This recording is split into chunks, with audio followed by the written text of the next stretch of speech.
Hey you guys, Flickers of Fear time once again. It's my little movie review show. We have sort of an unusual entry today. I had been curious about seeing this movie since I saw it mentioned, I believe it was in a documentary called Not Quite Hollywood, which is about Australian cinema, the Australian New Wave, Ozploitation, all that, Mad Max, all that kind of stuff. And I really enjoyed that a lot. And they talked about this movie that came out in 1971 and was called Wake in Fright. And as I said, I kind of got curious about seeing it, but then I sort of forgot about it until a couple weeks back when I was scrolling through Tubi and I noticed that they had it on there for free. So I decided I was going to add it to the lineup. This movie, this is really unusual because I see it billed as a horror film sometimes. Sometimes it's billed as psychological thriller, which is closer. It's horror in the sense that it's kind of horrific and nightmarish and has like a little bit of a surreal aspect to it as well, even though it's very grounded in reality. But all of the horror is human horror. There aren't any monsters or anything like that.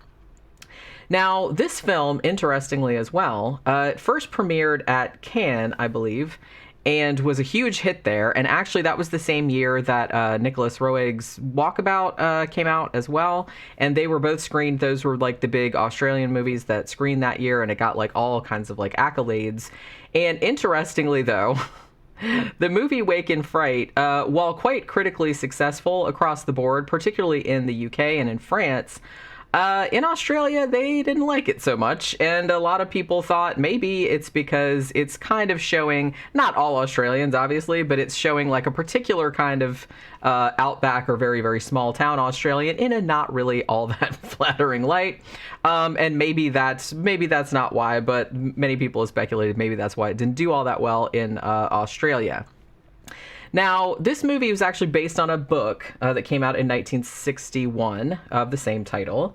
It was directed by Ted Kotchev, who would actually go on later to do Fun with Dick and Jane. He also did First Blood, the first Rambo movie. And later he would do Weekend at Bernie's. Oh, I think he just did that for the paycheck, which, no shame.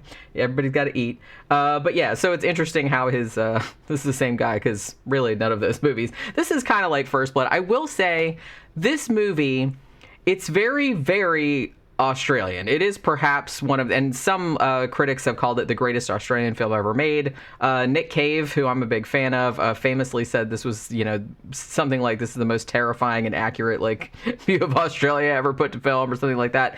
So it's kind of one of those very sun-drenched, bleak, deserty, grimy, like one of those kind of with these big sweeping vistas of dust and sand, and it's like everyone's drunk, and it's just kind of like, it's that kind of thing. It obviously has analogs in a bunch of other Australian films, particularly from this time period from the Australian New Wave, which this is actually considered a part of, although has a little bit of the Ozploitation cycle in it too, because it's like a little bit, it's not trashy, but it has like a lot of more lurid kind of things going on in it.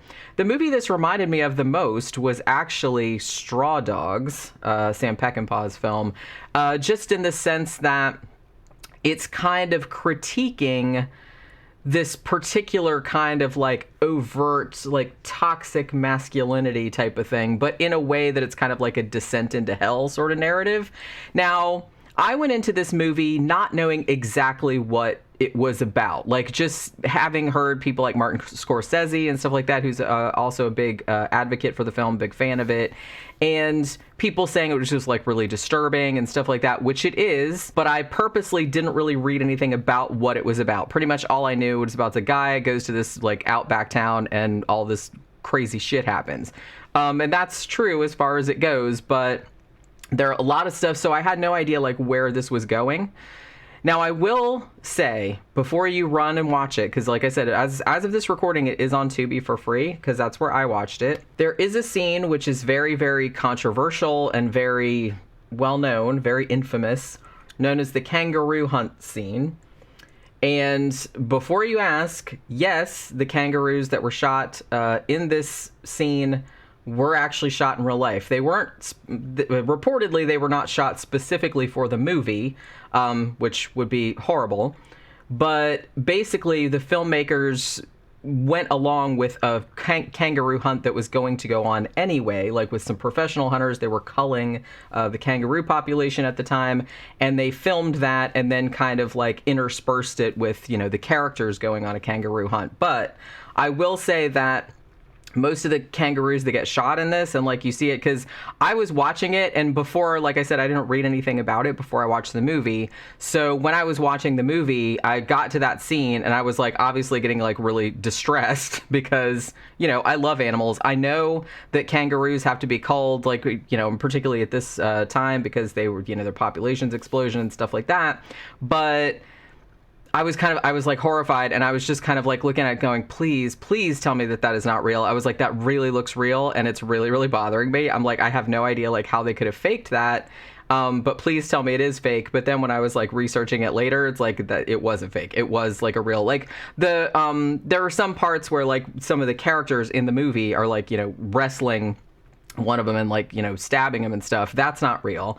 But all the shots of like the kangaroos being shot, like from, you know, those are absolutely real. So know that going in. If you don't want to see that, because it is unpleasant. And like I said, this is a kangaroo hunt that would have happened anyway because these were professional hunters, and apparently the filmmakers wanted this particular scene in there, and so they followed the hunters and filmed the hunters doing their thing and then interspersed it with the actors to make it look like they were doing it. But your mileage may vary. I'm just kind of like, I don't know if I would have watched it knowing that was in there. It's a great movie, I'm not saying that, but that part, like I said, I love animals, kangaroos are super cute, and it's just like, not really sure it needed to be. I needed to see like a bunch of them get shot horribly. It was just, you know, it was pretty fucked up. Because it was a hunt that would have happened anyway. It's not something like Cannibal Holocaust where they actually did kill like the big tortoise and stuff like that for the movie specifically. Some people compare it to, you know, the ox or the buffalo or whatever that gets slaughtered in Apocalypse Now. It's kind of like that, which that was real too. So, you know, it's kind of like I don't know, it's kind of like a gray area. Like I said, I don't know if I would have watched this movie knowing that was in there because that kind of stuff like really upsets me. If shit, even like seeing fake animal cruelty in movies is like really upsetting. So seeing like real kangaroos get shot, you know, was not a good time.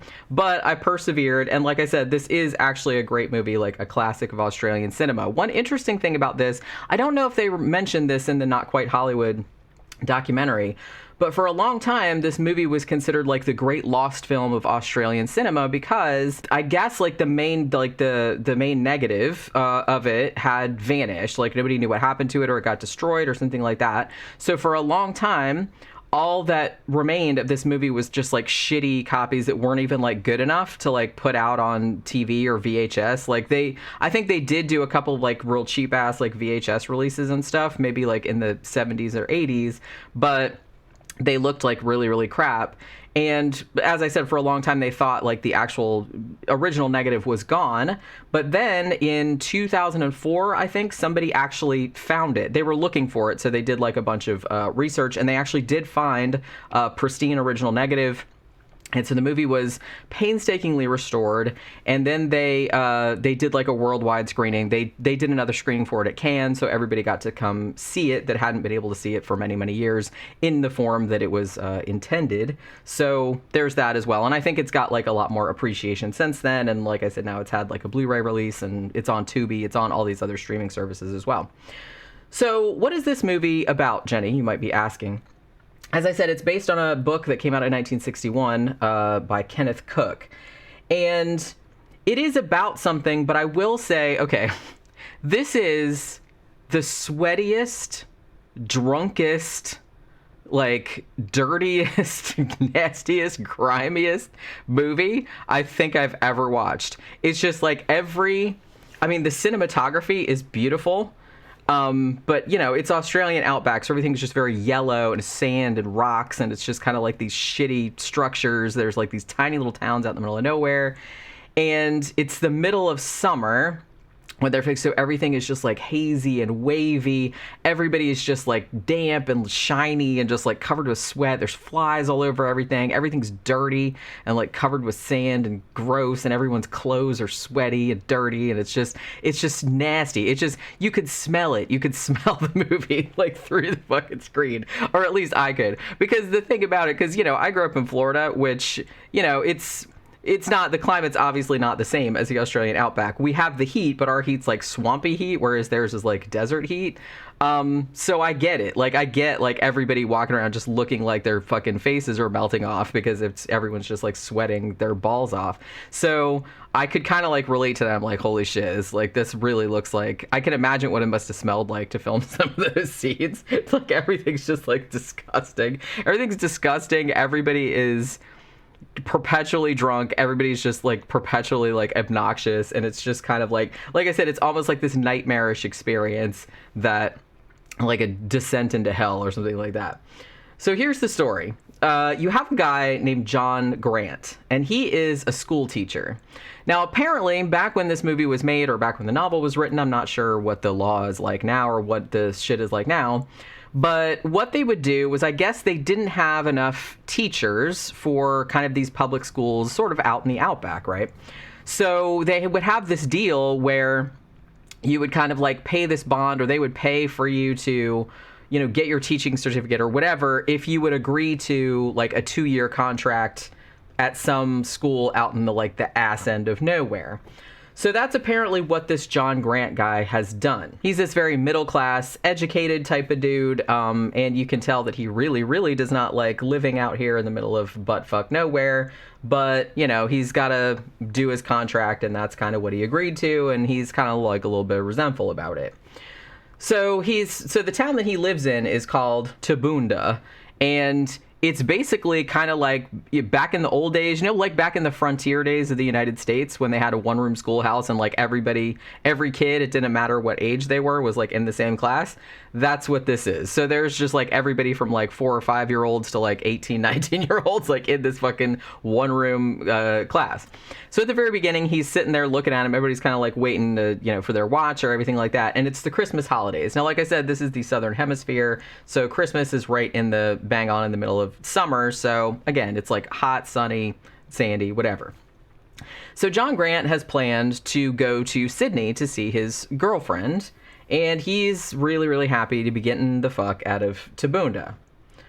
Now, I guess, like, to get where his flight to Sydney is, he has to go through this mining town called Bunjip, which the locals call the Yabba. That's basically what they call it. You're not from the Yabba, are you? That's like they all kind of say. So he ends up there, and that's where he's going to get transport for his, you know, flight out to Sydney or whatever, or when he's going to the airport. I don't know how it works out. I don't know where the closest airport is. So while he's waiting for his transportation in the Yabba, he decides he's going to go, you know, have a pint, as one does. Now, he goes in this bar, which is actually kind of like, it's kind of like a bar, but it's actually kind of like this big, huge, like, rec center, more like. And the whole place is full of dudes. There's no women in there. And it's just all dudes, and like and they're all sweaty. So there's like all these sweaty dudes. Some of them have their shirts off and stuff like that, because it's like 4 million degrees outside, it looks like. And, you know, the place is just like fucking packed to the rafters because, you know, it's one of the days before Christmas holiday, so everyone's kind of like celebrating, I guess. So he goes in there, and it's just like fucking wall-to-wall people. Now, he meets up with this guy named Jock Crawford, who is the cop in the Yabba.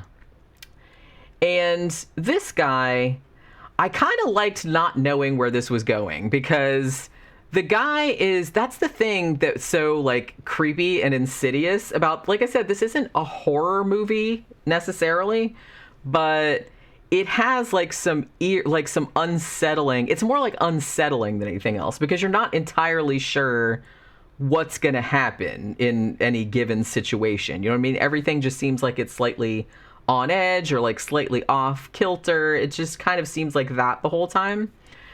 So he meets the cop, Crawford, and him and everybody in the town, they're not hostile. Like, obviously they know that he's not from there because they know everybody, and he looks like better dressed than them. He's not quite as sweaty. He's not quite as inebriated, you know, so he looks like he kind of has his shit together. So everybody's like friendly, but they're friendly in that really like aggressive kind of way. You know how like in Rosemary's Baby, like, you know how the Castevets were like friendly, but obnoxiously so, like so much that they were just like overly, they were like always like suffocating you and like up in your face. That's kind of like what these dudes are like, where it seems like it's friendly, but it's still kind of like sinister or kind of threatening at the same time, but you don't necessarily know how the shit's gonna go. Like, they seem like they're being nice, they're buying you drinks and they're doing this and that, but then if you don't do shit quite the way they want you to, then you kind of have a feeling that shit's gonna go sideways like pretty quick. So like I said, there's kind of like this whole tension the whole time that where you don't really know like how they're gonna react, like if you don't want to do something that they want you to do, you know what I mean? So the cop comes in there and he's kind of like telling about, you know, oh, the Yabba, this is the best place ever. Maybe you can come here on your vacation, because he says, yeah, I'm just stopping here for a night. Like, I got to go to Sydney in the morning. I'm going to see my girlfriend, blah, blah, blah. He's going to spend like 6 weeks there. And I was like, did they really get 6 weeks for Christmas vacation in fucking Australia? Holy shit. I need to fucking move there. The most I ever got at work was a week. And that was unusual. School kids get 2 weeks, but I never heard of nobody getting 6 weeks before. That's fucking awesome. But yeah, I don't know. But he was like, I'll see you in 6 weeks, you know? So I guess it was 6 weeks. And I was like, wow, that must be nice. So, must be nice. I need to move somewhere where they have actual vacations. They don't give you vacations here. But yeah, or they do, but they're like super, super short. So yeah, so this guy, the cop, this is what I mean. Like, he keeps buying him booze, but like he'll buy him a beer, he buys him a beer, and then like he's still got one because he's just like sipping it like a normal ass person. And then he's like, well, you know, I'll buy you a beer. And he's like, well, no, I got one. And he's like, well, finish that one up and I'll buy you another one. And he's like, okay. So he like fucking chugs it, and then the guy takes the glasses and go over there. So, and then every time like he brings him another one, like he like looks at him until he fucking drinks it. So he go, you know what I mean? It's kind of like, finish your beer so you can have another beer type of situation. Oh, by the way, do not make a drinking game out of this movie. You will be dead in 20 minutes. If you try to match the amount of drinking that the people do in this movie, I've seen people drink this much before, like in one day, like over the course of a day like this, and they're drinking beer. It's not like it's, I mean, some of them drink like shots of whiskey or something like that, but it's mostly beer. So I've seen people drink that much, but it's just kind of like, how, I don't understand how they could still be like walking around. I just really don't.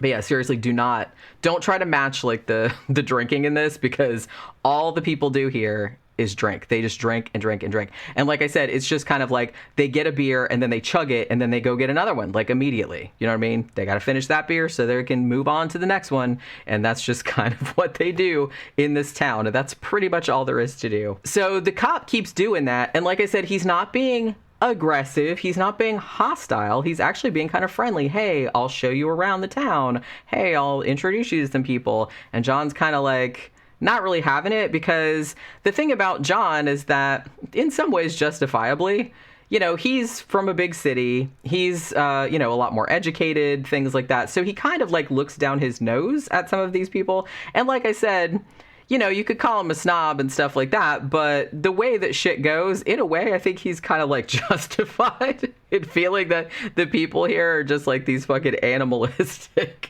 useless, drunken louts that just like do nothing but like fight and, you know, sponge off of people. And it's just kind of like, so I can see why he's kind of snotty about it. The only mistake I think he makes is that being rather open about his contempt of these kind of like small town people, like what the fuck are they even doing with their life?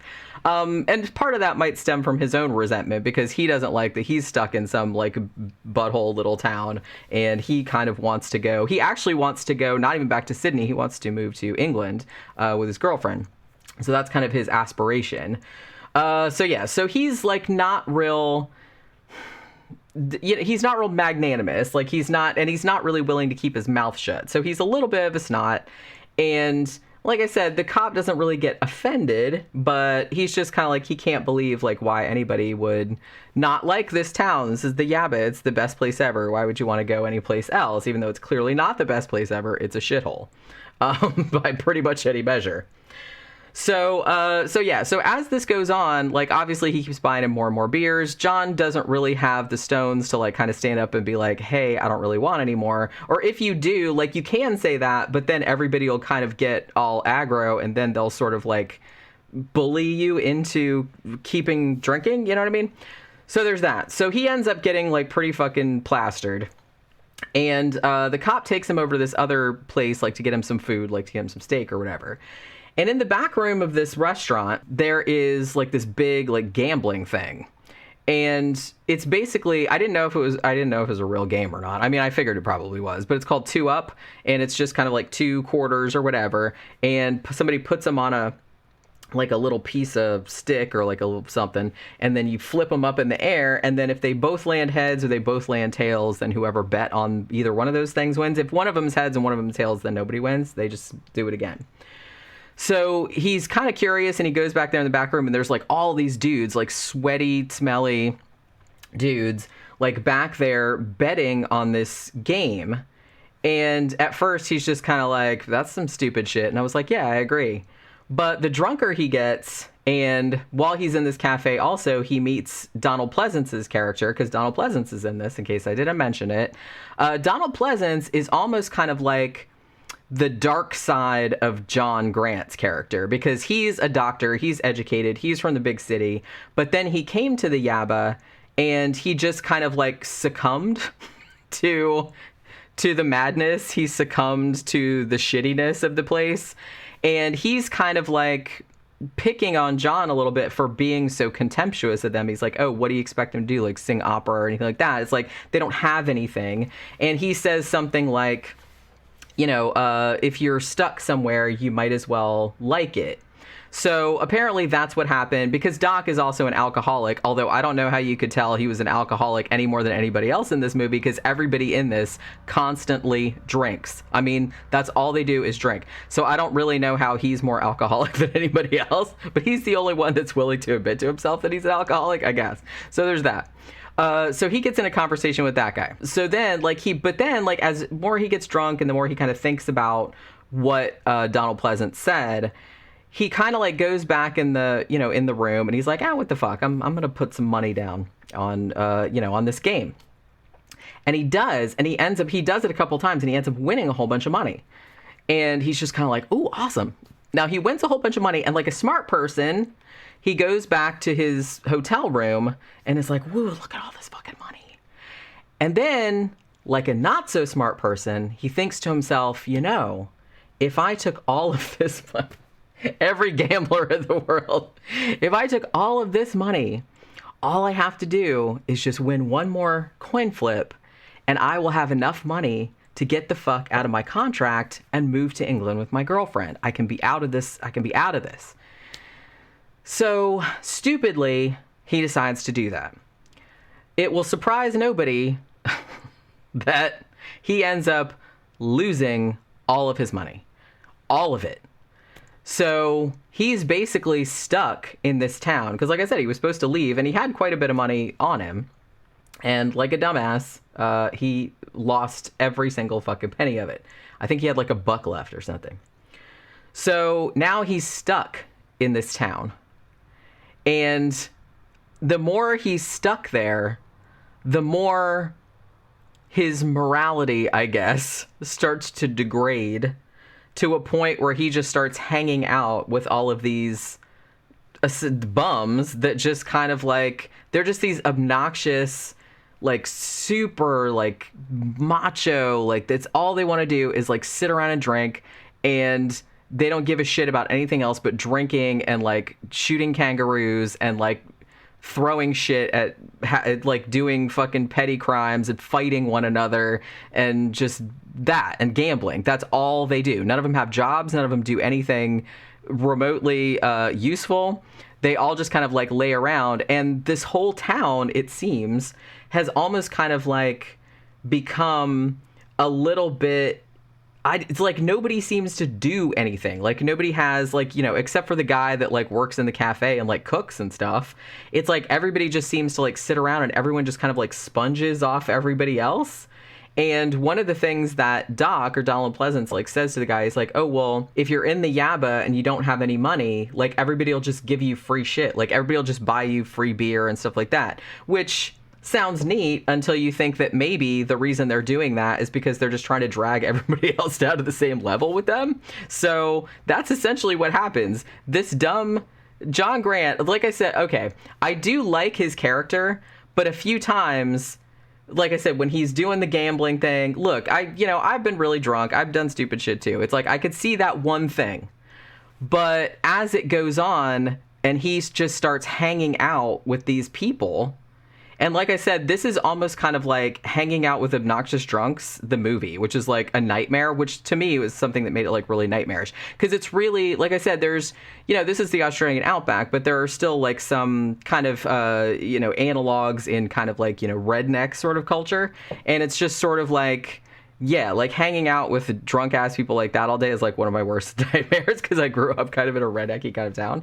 And it's like, I hate that whole mindset. I hate that whole thing. But the fact that he was supposedly so educated, he has like a couple of his suitcases, and he has books about, Plato and Socrates and stuff. And Doc even like calls him Socrates, like jokingly. So it's that kind of thing, because they think, oh, he's just like some useless intellectual and blah, blah, blah. But then as he just starts hanging out with these people, it's like at first he's kind of like offended or contemptuous or whatever, but then it seems like really quickly he kind of just gets sucked into this morass of, as I said, just kind of like hanging out and just being filthy and dirty and going out, like I said, and hunting kangaroos like from a fucking car and just, just picking them off from the car like in the headlights. And, they even like have him go and like wrestle one and like stab it like to show his manhood and all this other kind of shit. So it's just that kind of thing. And then, like, even more fucked up shit happens later. Like, he ends up meeting kind of this woman named Jeanette who, seems like she wants to get out of there too. But then they find out later that she's kind of like the town slut. She's kind of like banged everybody.